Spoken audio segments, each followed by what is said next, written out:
Prefiro dormir em pé do que dormir ao seu lado. Tudo bem, então fique aí. Mamãe? Nós não íamos tomar chá? Isso é alguma Eu lhe coloquei em uma situação difícil. Eu fiz você... O senhor não fará mais nada. Se o senhor tentar alguma... Cordas, abaixe. Existem 3 bilhões de liras esperando para serem pegas. Por favor, vocês não conseguem pensar em nada. As Cinzas do Império e o Despertar do Arquiteto. Especial de início da 2ª temporada. 1. A Ilusão da Paz e o Novo Amanhecer. 6 meses se passaram desde que as portas da imponente mansão Alas foram seladas pela polícia de Istambul.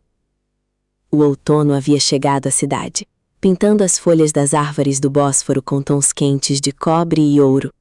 Um contraste poético com o sangue e o gelo que haviam marcado o inverno passado da família de Azizê. O antigo orfanato, outrora um palco de miséria, frio e abusos sob a gestão negligente da senhora Amiette, havia sido completamente transformado. Agora, uma placa de bronze brilhava sobre o sal da manhã. Fundação Rifat e Leila para crianças. Uma homenagem aos pais de Azizê, cujas mortes injustas haviam desencadeado toda a saga de vingança e sobrevivência. Azizê caminhava pelos corredores recém-pintados, o som de seus saltos ecoando suavemente. Ela usava um vestido simples, mas elegante, de tom azul marinho. Seu rosto, antes marcado pelas olheiras de noites insones e pelo terror constante, agora irradiava uma serenidade madura. No pátio, as risadas das crianças ecoavam. Samete e Balim não precisavam mais se esconder em porões úmidos para fugir da fúria dos monitores. Eles balançavam-se em um parque recém-construído, cercados por outras crianças que agora tinham uma chance real de futuro. Fidan, que antes se deixava seduzir pela falsa promessa de luxo que a corrupção oferecia, agora segurava livros de contabilidade contra o peito. Ela havia assumido a administração financeira da fundação, canalizando sua inteligência afiada para garantir que cada lira doada fosse revertida para o bem-estar dos órfãos. As contas deste mês estão perfeitamente equilibradas, irmã, disse Fidan, aproximando-se de Azizê com um sorriso que finalmente alcançava seus olhos. Nós conseguimos. Nós realmente construímos algo bom a partir de toda aquela escuridão. Azizê segurou a mão da irmã, apertando-a com ternura. O passado não pode ser apagado, Fida. Mas nós provamos que ele não precisa ditar o nosso futuro. A quilômetros dali, no coração industrial de Karaköy, Semo enxugava o suor da testa com uma toalha manchada de graxa. Ele havia recusado qualquer parte do dinheiro de indenização do Estado, preferindo o trabalho honesto. Ele agora era um mecânico-chefe de uma oficina respeitada. Seus músculos, antes tensos pela necessidade de lutar por sua vida nas ruas, agora trabalhavam na reconstrução de motores antigos. Ele estava em paz. Mas havia um membro da família que não conseguia desligar os seus instintos de guerra. 2. O monstro na jaula.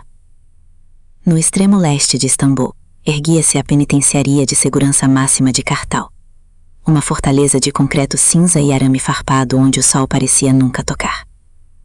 Em uma cela solitária, desprovida de espelhos ou qualquer conforto, a senhora Kudret Alaz apodrecia. A mulher que um dia controlou juízes, chefes de polícia e o destino de milhares de pessoas com um aceno de sua bengala de prata, agora usava um uniforme áspero e desbotado. Seus cabelos, antes impecavelmente alinhados, estavam brancos e desgrenhados. No entanto, a aura de perigo não a havia abandonado. Quando os guardas abriram a pesada porta de aço para levá-la à sala de visitas, Kudret não demonstrou fraqueza. Ela caminhou com a coluna ereta, mesmo sentindo a dor excruciante nas articulações sem o apoio de sua bengala confiscada. Através do vidro blindado da sala de visitas, um homem a aguardava. Ele não era um de seus antigos e medíocres advogados de defesa, que a haviam abandonado assim que suas contas no exterior foram congeladas. Este homem vestia um terno de corte italiano impecável. Usava óculos de aros finos e exibia um sorriso gélido que não alcançava seus olhos. Seu nome era Vural, conhecido no submundo como o Coveiro dos Tribunais. Kudret sentou-se lentamente, pegando o telefone de plástico negro. Eu não chamei por você, Vural. Sua voz rouca raspou pelo alto-falante. Meus negócios com seu patrão terminaram quando o conselho corporativo virou as costas para mim. Vural ajustou a gravata com lentidão calculada. As circunstâncias mudaram, senhora Kudret. O meu patrão, o arquiteto, envia os seus cumprimentos. Ele entende que a senhora sofreu um revés desagradável. Mas a morte de Devran e a exposição da verdadeira linhagem criaram um vácuo de poder no porto e nas rotas de contrabanda. Um vácuo que a garota, Azizê, não tem interesse em preencher, mas que legalmente detém as chaves para destravar, devido às cláusulas de indenização impostas pelo tribunal. Os olhos escuros de Kudret se estreitaram. Vá direto ao ponto. Eu não tenho tempo para os enigmas do arquiteto. O ponto é simples, sorriu Vural, inclinando-se em direção ao vidro. Nós queremos o controle das antigas rotas das alas. Para isso precisamos que Azizê assine a renúncia total dos bens retidos. E como sabemos que ela é uma garota teimosa, o arquiteto está disposto a financiar uma nova guerra. Nós vamos tirá-la daqui, senhora Kudret.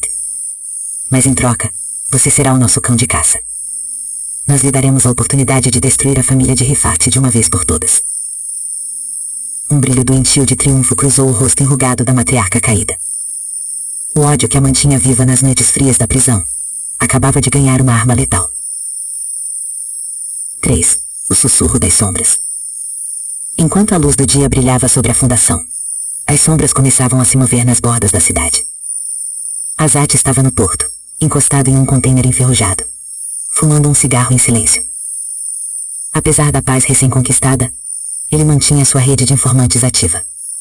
O trauma o havia moldado em uma sentinela eterna. Um velho contrabandista, com o rosto marcado pelo sol e pelo sal do mar, aproximou-se cautelosamente e entregou a Azat um pequeno envelope pardo. As coisas estão mudando, Azat, murmurou o velho, olhando nervosamente por cima do ombro. Nas últimas 2 semanas, alguém tem comprado a lealdade dos velhos cães de guarda de Kudret. Homens perigosos, assassinos que estavam escondidos desde que o Império Alas ruiu, estão sendo recrutados por uma figura invisível. Eles estão chamando-o de o arquiteto. Azat abriu o envelope. Dentro, haviam fotos tiradas de longe. Uma delas mostrava Vural entrando na penitenciaria de Kartal. A outra mostrava a oficina mecânica de Semo. O sangue de Azat gelou. Ele amassou as fotos em seu punho. A guerra não acabou, sussurrou ele para si mesmo. Apenas mudou de general. 4. O relógio quebrado. Na tradicional relojoaria do Sr. Javad, o cheiro de madeira velha e óleo lubrificante trazia uma sensação de nostalgia. Yusso estava debruçado sobre a bancada de trabalho, consertando o mecanismo delicado de um relógio de bolso antigo, enquanto sorria ao pensar no anel de noivado que repousava no fundo de sua gaveta. Ele planejava pedir a mão de Azizê naquela mesma noite, durante o jantar de inauguração oficial da fundação. O sino da porta de entrada tintilou. Um homem alto, vestindo um sobretudo escuro e um chapéu que escondia parte de seu rosto, entrou na loja. A atmosfera do ambiente pareceu esfriar instantaneamente. Em que posso ajudá-lo, senhor? Perguntou Wilson, limpando as mãos em um pano de algodão. O estranho não respondeu de imediato. Ele caminhou lentamente até o balcão e colocou sobre o vidro um objeto envolto em um veludo negro. Tem um mecanismo que precisa ser ajustado. Ele está correndo para trás, como o tempo de algumas pessoas. Yosu franziu a testa, achando a frase peculiar. Ele desembrulhou o veludo e encontrou um relógio de bolso de ouro maciço, incrustado com pedras escuras. Ao abri-lo, o som do tic-tac era de fato ensurdecedor e irregular. Mas não foi o mecanismo que fez o coração de Wilson parar. No interior da tampa do relógio, havia uma fotografia recente de Azizê, tirada no pátio da fundação aquela mesma manhã, com uma mira vermelha desenhada sobre seu peito. E no mostrador do relógio, os ponteiros não marcavam horas, mas faziam uma contagem regressiva. Faltavam exatas 5 horas. Quando Wilson levantou os olhos, em pânico e fúria, o homem misterioso já havia desaparecido nas ruas movimentadas de Istambul. A noite de gala e o retorno do caos. A noite caiu sobre Istambul com uma brisa fria vinda do Mar de Mármara. O salão principal da nova fundação estava magnificamente decorado com luzes suaves e flores brancas. Benfeitores, políticos locais e jornalistas circulavam pelo ambiente, celebrando a vitória da esperança sobre a corrupção. Azize estava deslumbrante, recebendo os convidados com a graça e a resiliência de uma verdadeira rainha que conquistou seu trono através da dor. No entanto, nos bastidores, o clima era de desespero contido. Azat havia chegado esbaforido, interceptando Yilson nos fundos do salão. Quando Yilson lhe mostrou o relógio de bolso e a foto ameaçadora, Azat engatilhou sua pistola semiautomática sobre o terno. Semo está lá fora patrulhando o perímetro, disse Azat, os olhos varrendo as sombras do corredor. Kudret está trancada, mas alguém com muito poder assumiu as rédeas da vingança. Mas não podemos evacuar o salão agora. Causaria pânico e os deixariam expostos lá fora na rua. O ataque vai acontecer aqui dentro. Yilson olhou para Azize, que sorria para os fotógrafos no palco principal, prestes a iniciar o seu discurso. Eu não vou deixar que encostem um dedo nela, Azat. Nem que eu tenha que morrer hoje. Ninguém vai morrer.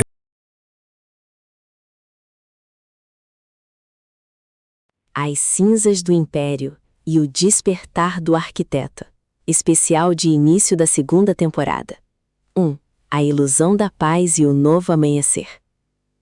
6 meses se passaram desde que as portas da imponente mansão Alas foram seladas pela polícia de Istambul. O outono havia chegado à cidade, pintando as folhas das árvores do Bósforo com tons quentes de cobre e ouro. Um contraste poético com o sangue e o gelo que haviam marcado o inverno passado da família de Azize. O antigo orfanato, outrora um palco de miséria, frio e abusos sob a gestão negligente da senhora Amiette, havia sido completamente transformado. Agora, uma placa de bronze brilhava sobre o sal da manhã. Fundação Rifat e Leila para crianças. Uma homenagem aos pais de Azize, cujas mortes injustas haviam desencadeado toda a saga de vingança e sobrevivência. Azize caminhava pelos corredores recém-pintados, o som de seus saltos ecoando suavemente. Ela usava um vestido simples, mas elegante, de tom azul marinho. Seu rosto, antes marcado pelas olheiras de noites insones e pelo terror constante, agora irradiava uma serenidade madura. No pátio, as risadas das crianças ecoavam. Samete e Balim não precisavam mais se esconder em porões úmidos para fugir da fúria dos monitores. Eles balançavam-se em um parque recém-construído, cercados por outras crianças que agora tinham uma chance real de futuro. Fidan, que antes se deixava seduzir pela falsa promessa de luxo que a corrupção oferecia, agora segurava livros de contabilidade contra o peito. Ela havia assumido a administração financeira da fundação, canalizando sua inteligência afiada para garantir que cada lira doada fosse revertida para o bem-estar dos órfãos. As contas deste mês estão perfeitamente equilibradas, irmã, disse Fidan, aproximando-se de Azize com um sorriso que finalmente alcançava seus olhos. Nós conseguimos. Nós realmente construímos algo bom a partir de toda aquela escuridão. Azize segurou a mão da irmã, apertando-a com ternura. O passado não pode ser apagado, Fida. Mas nós provamos que ele não precisa ditar o nosso futuro. A quilômetros dali, no coração industrial de Karaköy, Semo enxugava o suor da testa com uma toalha manchada de graxa. Ele havia recusado qualquer parte do dinheiro de indenização do Estado, preferindo o trabalho honesto. Ele agora era um mecânico-chefe de uma oficina respeitada. Seus músculos, antes tensos pela necessidade de lutar por sua vida nas ruas, agora trabalhavam na reconstrução de motores antigos. Ele estava em paz. Mas havia um membro da família que não conseguia desligar os seus instintos de guerra. 2. O monstro na jaula. No extremo leste de Istambul, erguia-se a penitenciaria de segurança máxima de Kartal, uma fortaleza de concreto cinza e arame farpado onde o sol parecia nunca tocar. Em uma cela solitária, desprovida de espelhos ou qualquer conforto, a senhora Kudret Alaz apodrecia. A mulher que um dia controlou juízes, chefes de polícia e o destino de milhares de pessoas com um aceno de sua bengala de prata, agora usava um uniforme áspero e desbotado, Seus cabelos, antes impecavelmente alinhados, estavam brancos e desgrenhados. No entanto, a aura de perigo não a havia abandonado. Quando os guardas abriram a pesada porta de aço para levá-la à sala de visitas, Kudret não demonstrou fraqueza. Ela caminhou com a coluna ereta, mesmo sentindo a dor excruciante nas articulações sem o apoio de sua bengala confiscada. Através do vidro blindado da sala de visitas, um homem a aguardava. Ele não era um de seus antigos e medíocres advogados de defesa, que a haviam abandonado assim que suas contas no exterior foram congeladas. Este homem vestia um terno de corte italiano impecável. Usava óculos de aros finos e exibia um sorriso gélido que não alcançava seus olhos. Seu nome era Vural, conhecido no submundo como o Coveiro dos Tribunais. Kudret sentou-se lentamente, pegando o telefone de plástico negro. Eu não chamei por você, Vural. Sua voz rouca raspou pelo alto-falante. Meus negócios com seu patrão terminaram quando o conselho corporativo virou as costas para mim. Vural ajustou a gravata com lentidão calculada. As circunstâncias mudaram, senhora Kudret. O meu patrão, o arquiteto, envia os seus cumprimentos. Ele entende que a senhora sofreu um revés desagradável. Mas a morte de Devran e a exposição da verdadeira linhagem criaram um vácuo de poder no porto e nas rotas de contrabando. Um vácuo que a garota, Azizê, não tem interesse em preencher, mas que legalmente detém as chaves para destravar, devido às cláusulas de indenização impostas pelo tribunal. Os olhos escuros de Kudret se estreitaram. Vá direto ao ponto. Eu não tenho tempo para os enigmas do arquiteto. O ponto é simples, sorriu Vural, inclinando-se em direção ao vidro. Nós queremos o controle das antigas rotas das alas. Para isso precisamos que Azizê assine a renúncia total dos bens retidos. E como sabemos que ela é uma garota teimosa, o arquiteto está disposto a financiar uma nova guerra. Nós vamos tirá-la daqui, senhora Kudret. Mas em troca, você será o nosso cão de caça. Nós lhe daremos a oportunidade de destruir a família de Rifat de uma vez por todas. Um brilho doentio de triunfo cruzou o rosto enrugado da matriarca caída. O ódio que a mantinha viva nas noites frias da prisão acabava de ganhar uma arma letal. 3. O sussurro das sombras. Enquanto a luz do dia brilhava sobre a fundação, as sombras começavam a se mover nas bordas da cidade. Azat estava no porto, encostado em um container enferrujado, fumando um cigarro em silêncio. Apesar da paz recém-conquistada, ele mantinha sua rede de informantes ativa. O trauma o havia moldado em uma sentinela eterna. Um velho contrabandista, com o rosto marcado pelo sol e pelo sal do mar, aproximou-se cautelosamente e entregou a Azat um pequeno envelope pardo. As coisas estão mudando, Azat, murmurou o velho, olhando nervosamente por cima do ombro. Nas últimas 2 semanas, alguém tem comprado a lealdade dos velhos cães de guarda de Kudret. Homens perigosos, assassinos que estavam escondidos desde que o Império Alas ruiu, estão sendo recrutados por uma figura invisível. Eles estão chamando-o de o arquiteto. Azat abriu o envelope. Dentro, haviam fotos tiradas de longe. Uma delas mostrava Vural entrando na penitenciaria de Kartal. A outra mostrava a oficina mecânica de Semo. O sangue de Azat gelou. Ele amassou as fotos em seu punho. A guerra não acabou, sussurrou ele para si mesmo. Apenas mudou de general. 4. O relógio quebrado. Na tradicional relojoaria do Sr. Javaid, o cheiro de madeira velha e óleo lubrificante trazia uma sensação de nostalgia. Yusuf estava debruçado sobre a bancada de trabalho, consertando o mecanismo delicado de um relógio de bolso antigo, enquanto sorria ao pensar no anel de noivado que repousava no fundo de sua gaveta. Ele planejava pedir a mão de Azizê naquela mesma noite, durante o jantar de inauguração oficial da fundação. O sino da porta de entrada tintilou. Um homem alto, vestindo um sobretudo escuro e um chapéu que escondia parte de seu rosto, entrou na loja.